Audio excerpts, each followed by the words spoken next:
শফিক মামলায় অবশেষে বড় মোড়। যার বিরুদ্ধে প্রথম থেকেই অভিযোগ উঠেছিল সেই মেয়েটিকে আজ সকালে গ্রেপ্তার করা হয়েছে তদন্তকারী সংস্থা। পুলিশ সূত্রে জানা গেছে, তার মোবাইল ফোন ঘেঁটে পাওয়া গেছে এমন কিছু তথ্য যা পুরো ঘটনার পেছনে চক্রান্তকে সামনে নিয়ে এসেছে। তদন্তকারীরা বলেছেন, মেয়েটির ফোন থেকে উদ্ধার হয়েছে অডিও ক্লিপ, হুমকি দেওয়া মেসেজ এবং কিছু এমন কথোপকথন যা স্পষ্ট করে দেয় শফিককে ফাঁসানো হয়েছে পরিকল্পনা করে।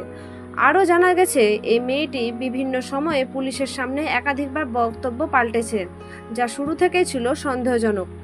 গ্রেপ্তারের সময় মেয়েটিকে রীতিমতো নিরাপত্তা দিয়ে নিয়ে যেতে হয় পুলিশের, কারণ গ্রামবাসীর ক্ষোভে ফেটে পড়েছিল। তারা চিৎকার করে বলতে থাকেন, একটা নির্দোষ ছেলেকে ফাঁসিয়ে দিল।